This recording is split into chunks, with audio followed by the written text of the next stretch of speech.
All right, guys, welcome back. Survival Living here. Yes, it is hot outside and I'm drinking a cup of coffee. I just got back home from work and about to hit the gym.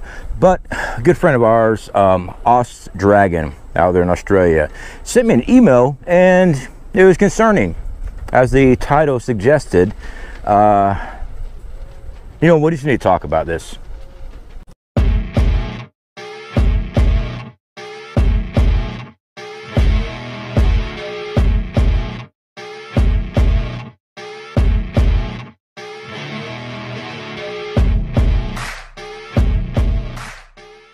All right, guys, so there are going to be some pop-ups here for you on the news article. Now, with all news article, you look at things and you go, well, I see an agenda being pushed, but I want to cut through that because my concern is us as preppers.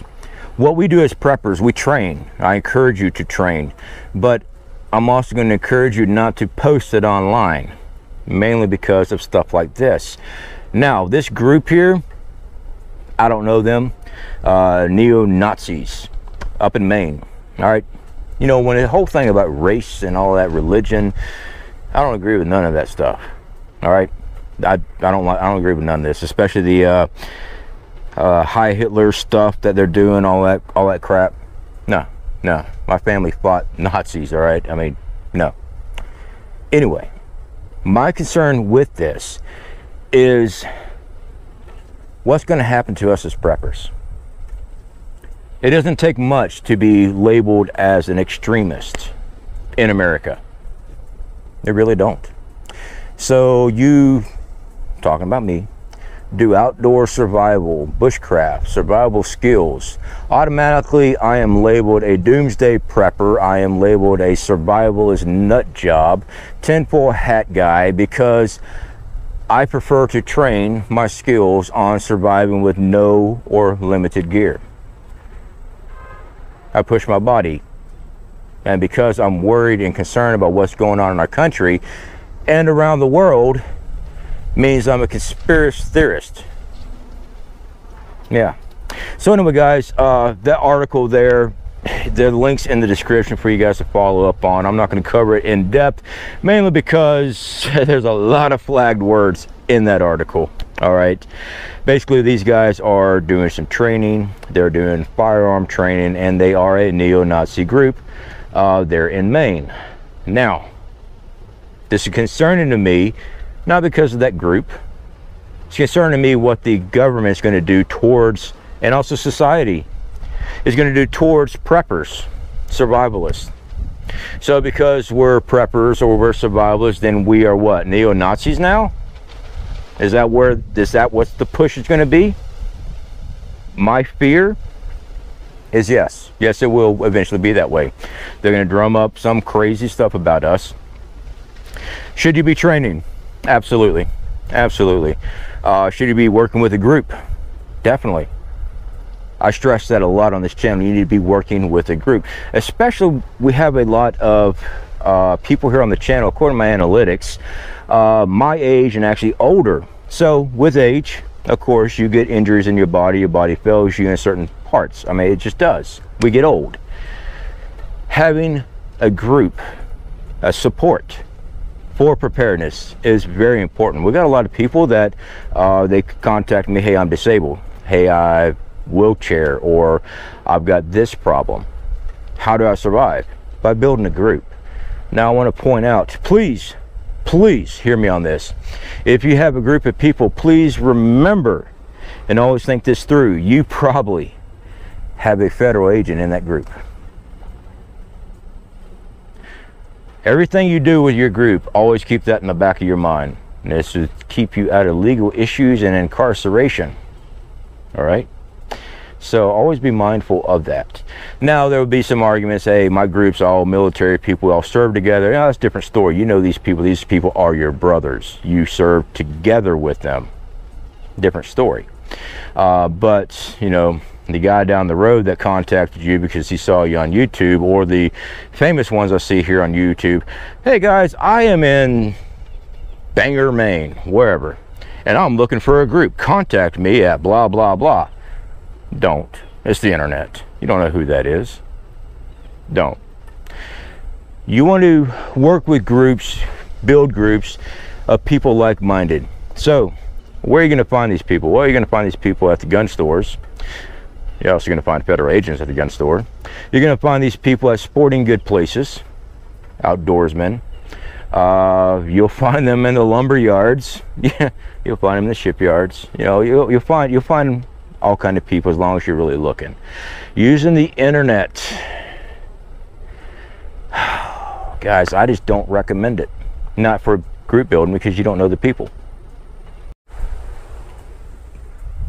I mean, are they really coffee drinkers, or they just pretend to be coffee drinkers? Yeah, that's a big thing right there. I'm trying to be lighthearted about this a little bit, guys. Like I said, I got to go hit the gym. That's what's great about having an outdoor gym. And also, you know, I think it's funny, there should be a pop-up up here for you. The neo-Nazi got banned from Planet Fitness in Bangor, Maine. I mean, could you imagine?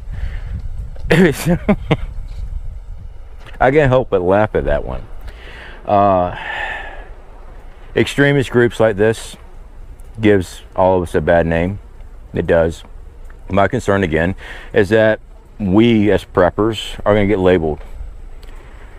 You know, it's one thing to watch the YouTube channel, one thing to try to build a group.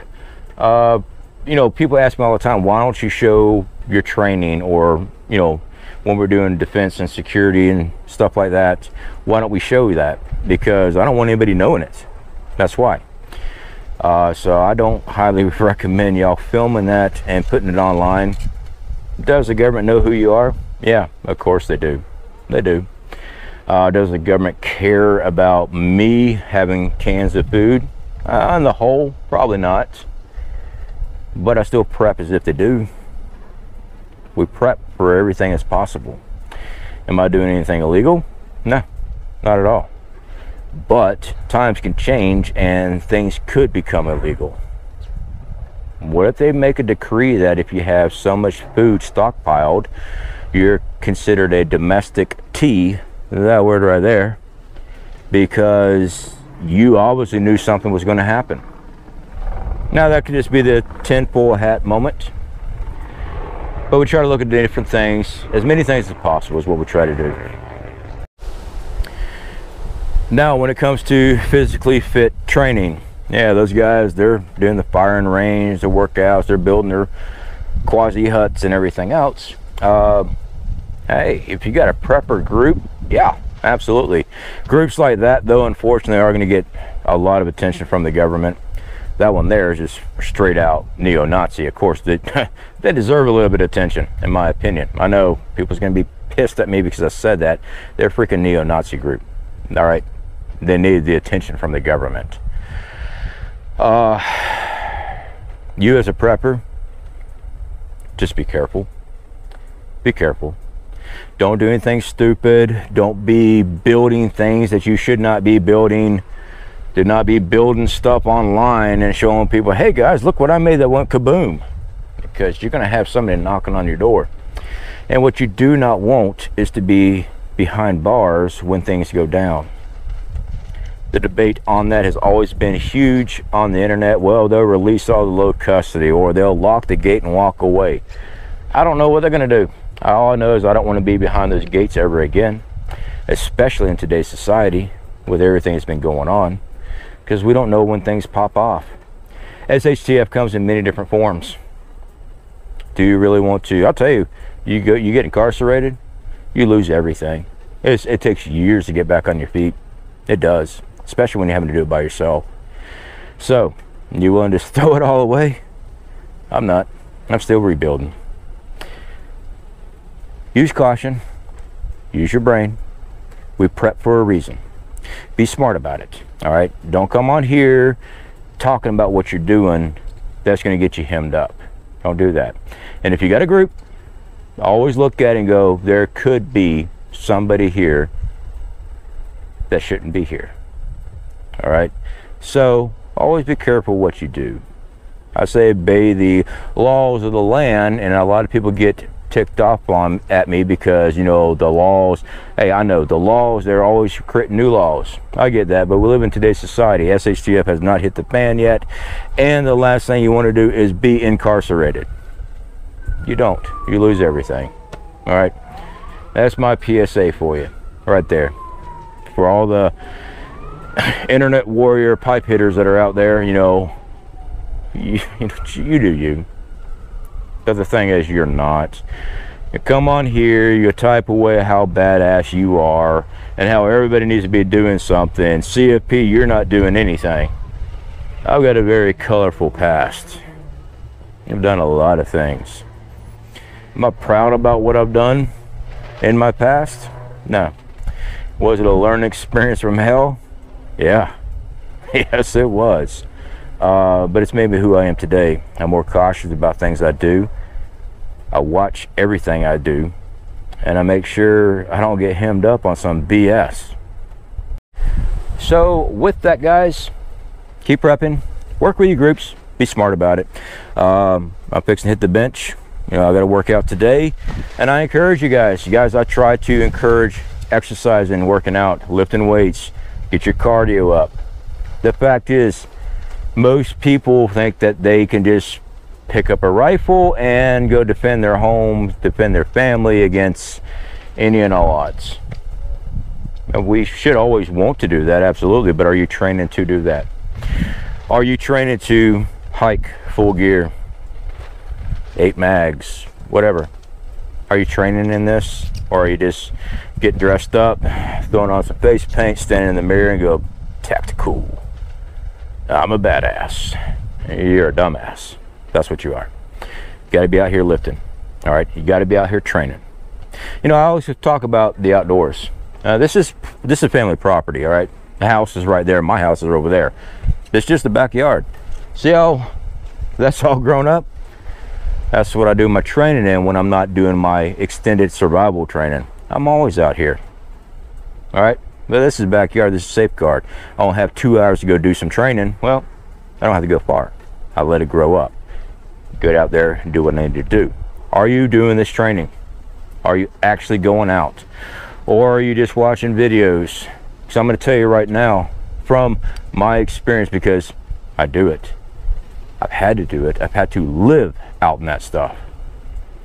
Watching YouTube videos is not enough. You have to physically be doing it. The reason I always say that, one, is the fatigue of your body. Once your body hits a certain level, that's it. You're not hitting on squat. When I see the people say, as a prepper, what you need to do is get used to eating like 300 calories a day or 900 calories a day, and that way you stretch out your food. As a prepper, as an outdoor survivalist, I'm telling you right now, you want to prep 3 meals a day. You want to prep as many calories as possible, 1,800 to 2,000 to even 24,000. This depends on what you're planning on doing out here. The reason being is because while you've been starving yourself at 300 to 900 calories a day, when a threat comes your way, you do not have the energy to fight it. You don't have the energy to run it. You can't run from that. If you've been surviving on 300 calories a day for weeks at a time to months to stretch out those preps, when you should have been prepping bigger so you can actually be fully fed, so you have more energy. You know, when you actually have very little food in your body, it affects your heart, it affects your lungs, it affects your brain, it affects all these things. So when it comes to critical thinking, fast thinking, it's not there. It's not there.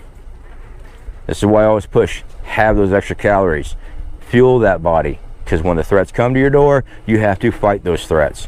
And being fueled up, you can.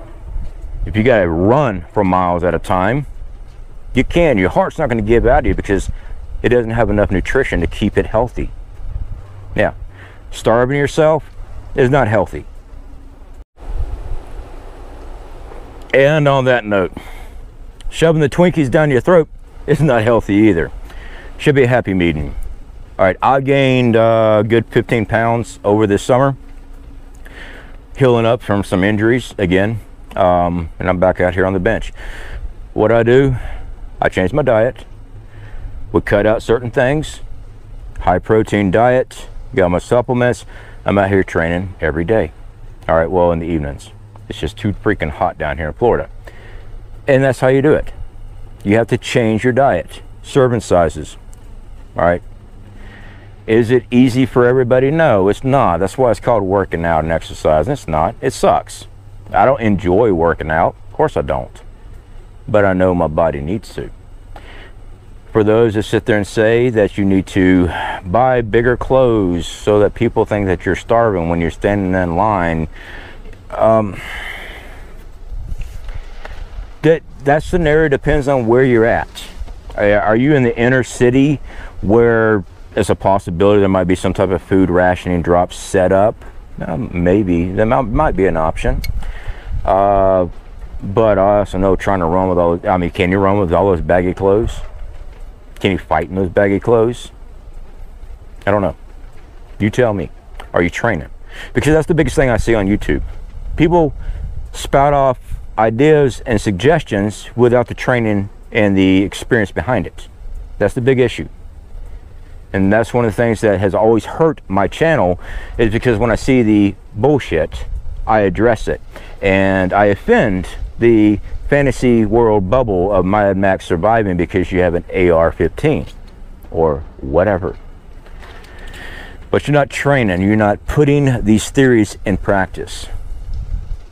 That's what training is. You can sit there and watch all the YouTubers you want, and the ones that make you feel nice and comfortable because they share the same ideas with you, but you can look at them and tell that they are not training or doing all you want. And unfortunately, you're going to fall into a category of those guys too.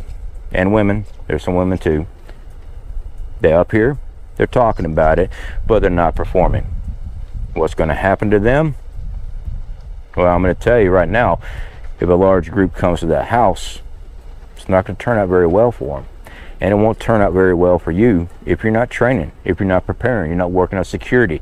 You just refuse to do anything except stockpile canned goods, glass jars of canned food, because you refuse to do anything else because your favorite YouTuber just does canning, and that's the Bible for you. Hey, I come out here, I show you common sense. Don't want to hear it? Best of luck to you. For everyone else that actually does want to learn how to survive, we are trying our best here on this channel to show you what works, what doesn't work. Now, I'm not going to be stuck in my way on something and refuse to look at anything else. I'm not going to do that. When I see suggestions, I look into it. I've got a lot of experience. I'm going to tell you right now, three-quarters of the suggestions I see is complete horse crap. I'm like, nope. You know why? Because I come from experience at it. I've already been through it. I had to live out of my pack as a train rider for 1.5 years. Going through shit like that. Mountains of Mount Shasta, Dunsmuir area, all over the country. Urban. I was in the big cities too. So when people talk, well, you're just an outdoor rural prepper, I also was in the major cities: Portland, Seattle, San Francisco, Los Angeles, Long Beach, Oakland, West Oakland, Houston, El Paso. I was in all these major cities as a train rider. Yeah. So when I'm trying to speak about something, I'm speaking from experience on the matter. When I'm saying, hey, don't do this or you're going to get swacked, don't do it, because you're going to get swacked. In case you don't know what swacked is, it means you're going to be dead. All right, guys. Speak to you later. I got to work out.